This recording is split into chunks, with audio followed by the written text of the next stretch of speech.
ولمن خاف مقام ربه جنتان فبأي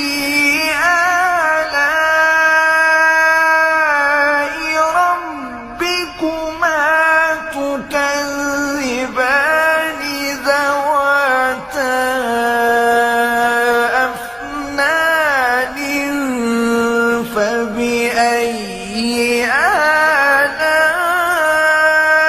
آلاء ربكما تكذبان فيهما عينان تجريان